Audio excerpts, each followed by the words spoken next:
Obviously, you guys have gotten off to a slow start as a team from three this year. Is there anything you're looking at there, or just anything you guys are keying in on, or do you feel like you're just missing open shots right now? When it comes to the three-pointers, yeah, I think we're just missing. We got a lot of capable shooters and great shooters that have made plenty of threes before, and they just haven't been falling right now. And we're just gonna continue to keep shooting them until, I think all the great shooters. We got to continue to shoot the ball, and eventually it's gonna come. You're a guy who relies on the three a little bit, but you have other things you can get to. When you're going through a slump, what kind of things do you try to lean on, or say you're in a game where you guys are missing a lot of threes? Like, what other things can you guys get to? It just depends on what the game is giving you. Obviously, you miss a couple threes, you want to make the next one, make sure it's a good quality shot, or try to get to the free throw line, see the ball go in.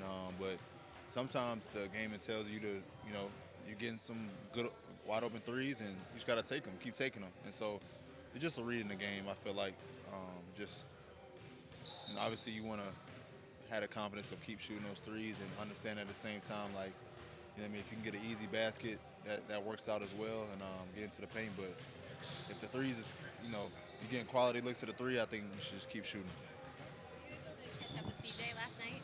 McCollum. No, I haven't seen CJ last night, but I saw he was out eating with the team and stuff like that. So, but I'll see him tonight for sure. Have you gone up against him yet? What is that like? A couple times when he was with the Pelicans, we went out, we played each other like 4 times a year, so I've seen him plenty. What did he mean to your development? Is it nice?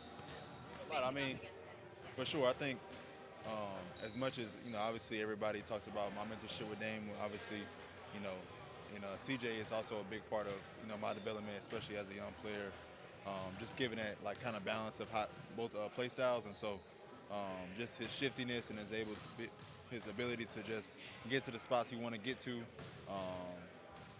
And his craftiness around the rim. I think those are the things I took the most from CJ, and he's helped me tremendously throughout my career of, how to play even when you might not be the most athletic, the fastest, and just being able to be effective at the same time. So I'll credit him for, a lot as well as Dane. When you play against him, do you want to show him how much you've improved, or what you've worked on? Yeah, it's obviously when he was a young player and you felt like, he was getting the best of you a lot of times when you were a young player, and so when you play him again, it's like you're a little bit older, you feel a little bit better now. Now you want to, it's a good competition to have now. You know what I mean? It's fun, and we go out there, we compete hard and have fun, and talk a little bit, and just enjoy competing against each other. Are you a talker on the floor? Like smack, talking junk? I mean, No, not really. No, like, no. what gets you going? Like, when somebody talks to you, do you go back at them?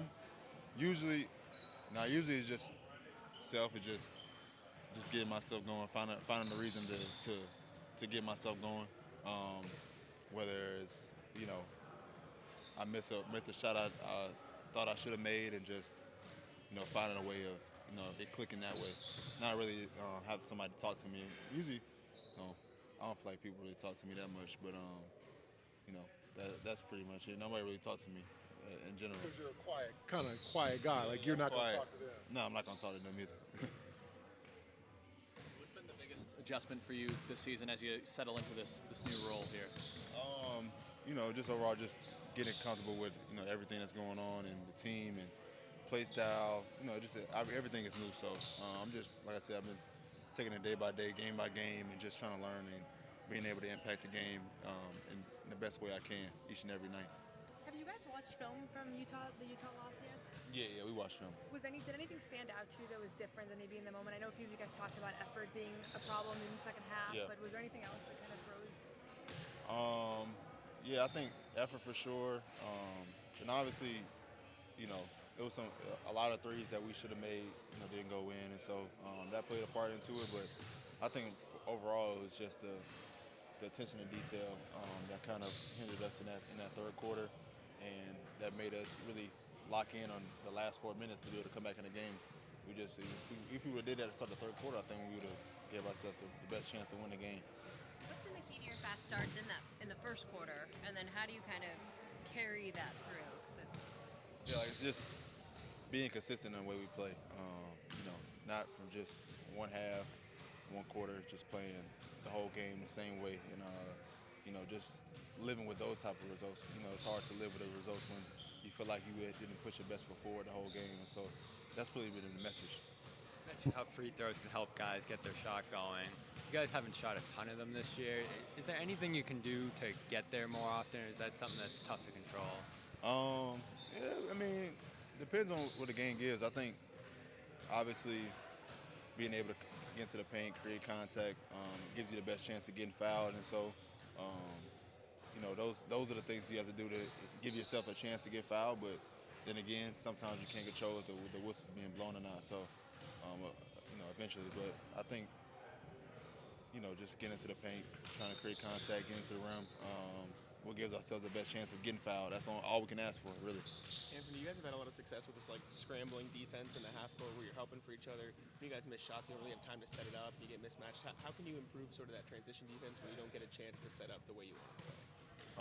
Just understanding about getting back on defense, and we got guys crashing and guys that need to get back, and so sometimes we're late in those things where we're kind of stuck in between whether crashing or getting back, and so we get caught now in those areas, and so we just got to be able to go out there and communicate and know if we're getting back or crashing, we got to choose which one we're going to do.